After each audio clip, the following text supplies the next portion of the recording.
Esto es Sobre la Roca con Esther Sánchez, un espacio cada 15 días donde compartimos juntas la palabra del Señor para edificarnos con aquellos devocionales, pensamientos e ideas que Él nos va mostrando y enseñando cada día, de modo que así podemos andar y vivir cada día más y más firmes sobre la roca.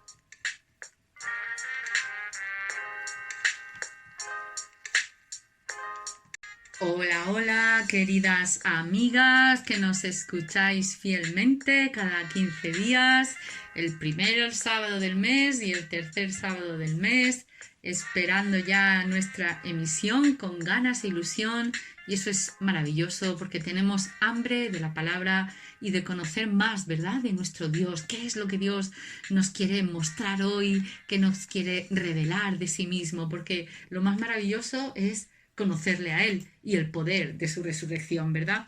El podcast de hoy se titula No seas como Balac.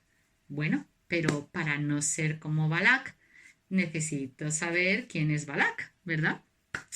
Balac lo encontramos en varios pasajes de las Escrituras del Antiguo y del Nuevo Testamento, pero hoy nos vamos a centrar en su primera aparición, en la aparición que hace la palabra de él en Números, capítulo 22, en los primeros versículos. Te voy a poner un poquito en contexto. El pueblo de Israel había salido de Egipto y ellos partían de un lugar y acampaban. El versículo 1 dice: partieron los hijos de Israel y acamparon en los campos de Moab, junto al Jordán, frente a Jericó.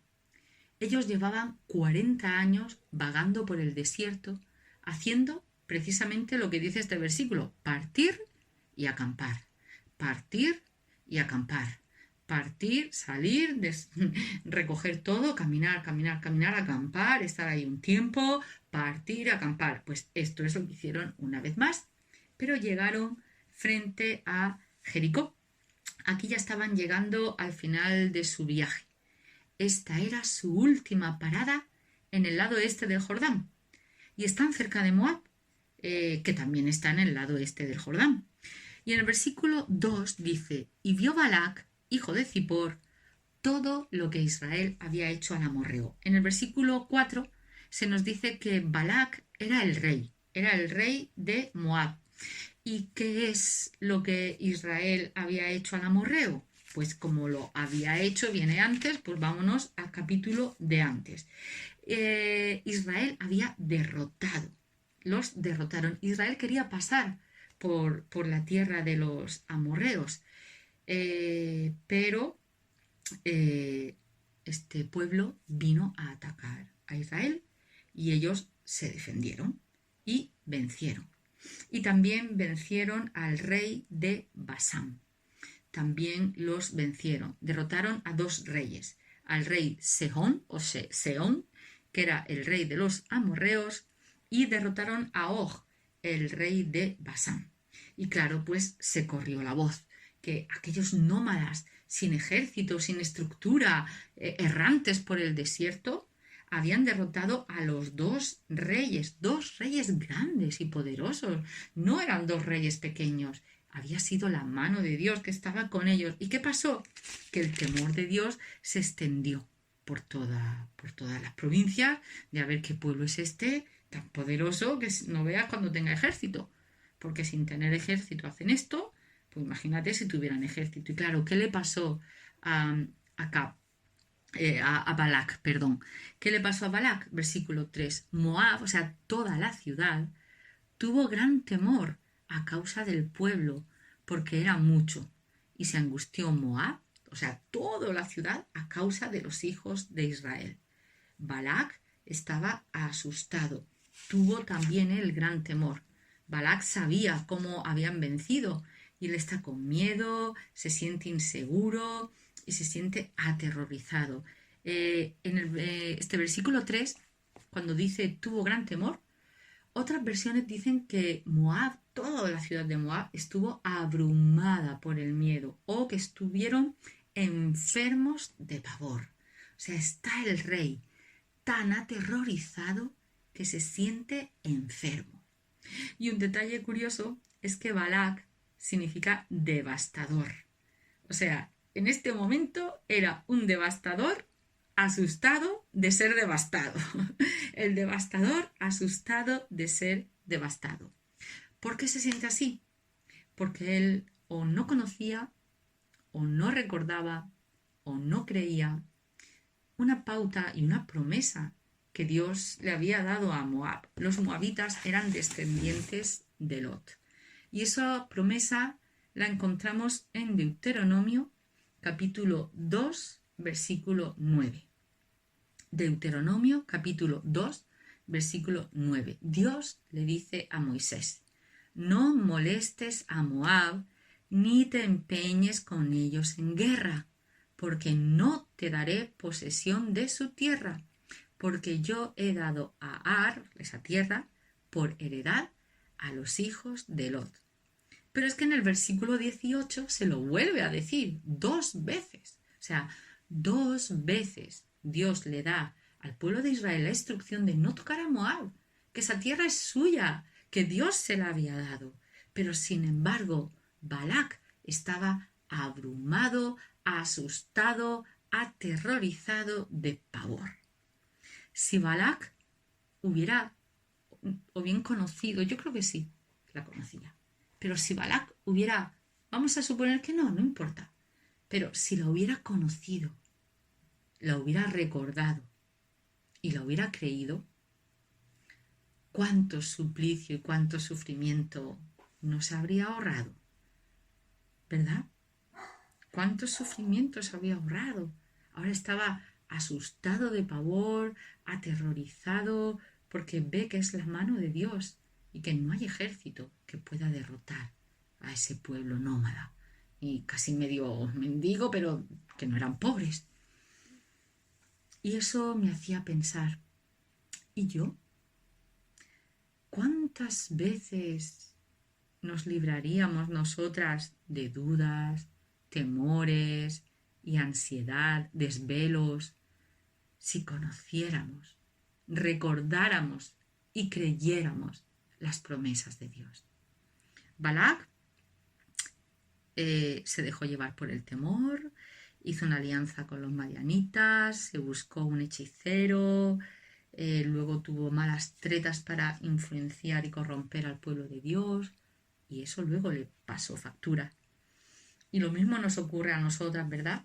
¿Cuántas malas decisiones podemos llegar a tomar fruto del temor, fruto del miedo, fruto de la incredulidad?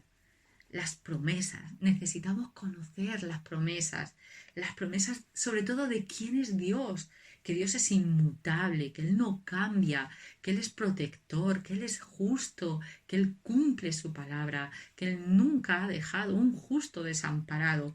En el libro de Proverbios, capítulo 2, versículo 6, nos dice: porque Jehová da la sabiduría, y de su boca viene el conocimiento y la inteligencia. O sea, cuando tenemos dificultades, cuando tenemos problemas, cuando tenemos situaciones que nos desbordan, que nos abruman, que nos amenazan, una enfermedad con un diagnóstico devastador, una enfermedad crónica que te vas a quedar con los dolores para siempre, una amenaza de despedida del trabajo, una amenaza de embargo de la hipoteca por impagos, amenazas y tribulaciones que vienen a nuestras vidas. ¿Qué tenemos que hacer? Recordar las promesas que Él nos ha dado a lo largo de la Escritura, y también recordar cómo Él ha obrado con su pueblo a lo largo de los siglos.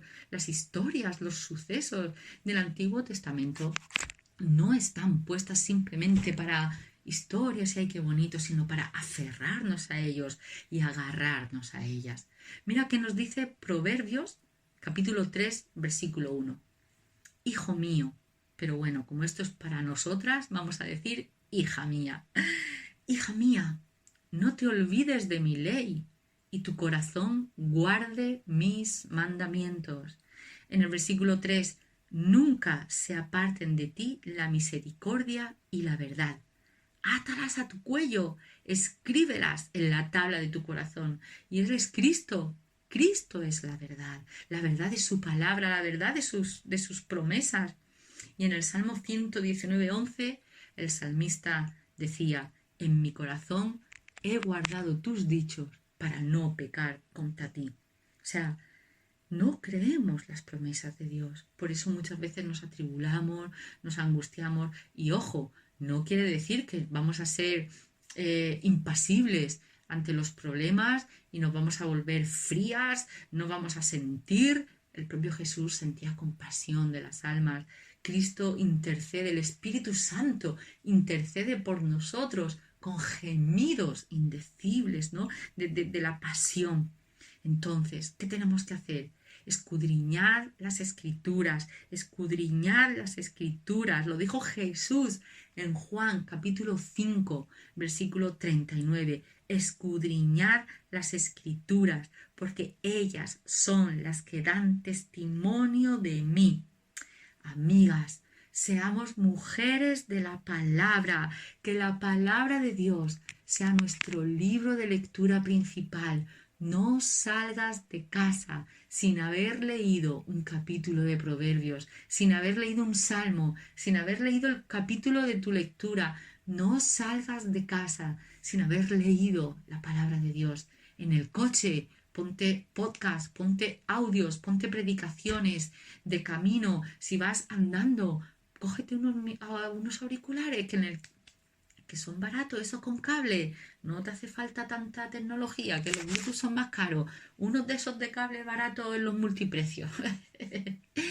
Y vamos a ser activas, vamos a ser diligentes, vamos a llenarnos de la palabra de Dios que more en abundancia en nuestros corazones, para cuando vengan los tiempos de tribulación, los tiempos de amenaza, los tiempos de temor y de angustia, ese temor se disipe al dejarlo en sus brazos y las promesas de Dios empiezan a bombardear nuestra mente, porque sabes que el Espíritu Santo es experto en recordarte su palabra, porque su palabra es viva y es eficaz, y Él te la va a recordar y te la va a traer a la mente cuando tú la tengas borboteando, burbujeando ahí como un manantial en tu corazón. Llénate de la palabra. Aquí no venimos a darte de comer. Aquí estamos para motivarnos juntas a leer la palabra, a estudiarla, a conocerla, a meditarla. Por la tarde, después de comer, es que vengo muy cansada. Ya. Pero más cansancio y más quebradero de cabeza nos va a causar toda esa ansiedad, todo ese temor, todo ese problema, y que luego nuestro rey nos diga, mujer de poca fe, ¿por qué dudaste? No, que el Señor nos diga, bien, buen sierva fiel, sobre poco has sido fiel, sobre mucho te pondré. Entra en el gozo de tu Señor. Queridas amigas, queridas hermanas, llenémonos de su palabra, llenémonos de sus promesas. De ese modo no va a venir tormenta que nos tambalee, nos podrá mojar, nos podrá dar frío, y sí, lloraremos, pero lloraremos en sus brazos, en su consuelo. ¿Por qué? Porque estaremos firmes sobre la roca. Que el Señor os bendiga